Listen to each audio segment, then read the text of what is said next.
Ms. Bordallo is recognized.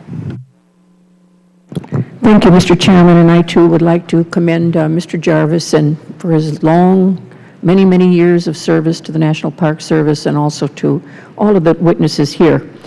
Mr. Jarvis, the shutdown was the final hit to the national parks after years of cuts in your budget, and I think you mentioned this earlier in your testimony, and to your operations and construction accounts.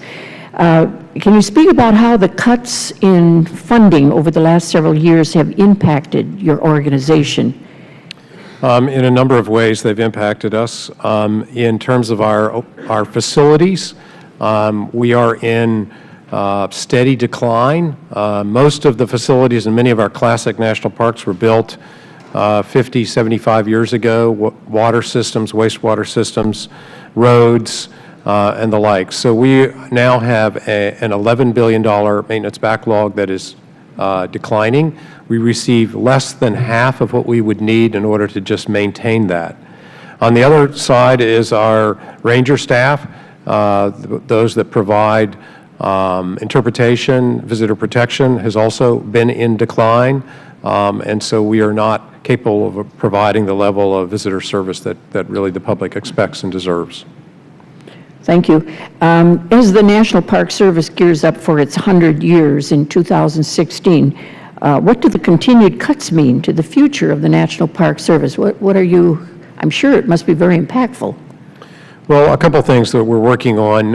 One is to develop as many partnerships with states, with nonprofit organizations, with the tourism associations to assist us in providing these places. We cannot do it alone. Increasing our volunteer workforce, increasing philanthropy, leveraging what dollars that we have both appropriated and non-appropriated, such as our fee dollars. All of those, we're looking at as many opportunities as possible. There have been a hearing in the Senate on a variety of ways we can find additional funding for the National Park Service leading up to the centennial. We're also working with the National Tour Association, the Hospitality Association, and Brand USA on a major marketing campaign for 2016. We feel that the national parks are an integral part of this American economy, as well as standing for really the best of this country, and we believe the centennial is a huge opportunity to remind all Americans of their national parks, as well as draw tourism from around the world. Thank you, Director Jarvis. It's commendable that you're thinking ahead and you're looking into all these possibilities to continue on. Now, what is the impact with your employees? I mean, the overall morale and so forth of those still on duty and those that you had to furlough? I know a couple of my colleagues. This is extremely, and thank you for this question, because it's extremely painful to the employees that are on furlough. They want to work. They want to be back in the parks. They want to be greeting the American public, along with the rest of the federal government. For the employees that are on duty, this is extremely difficult.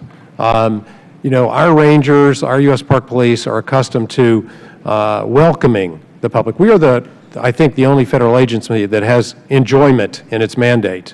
It is a part of our mission to provide these places so that the public can enjoy them unimpaired for future generations. And right now we're having to turn people away because of the shutdown and the lapse of appropriations, and that is very difficult.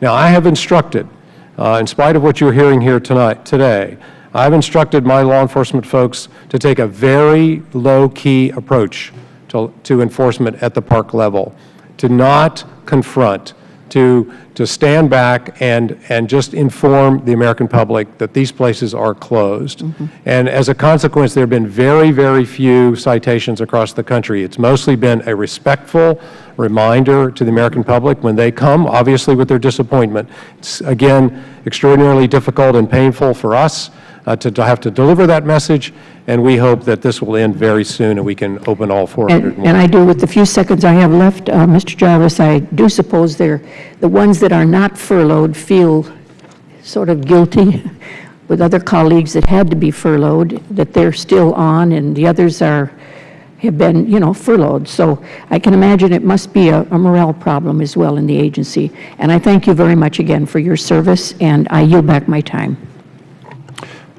The late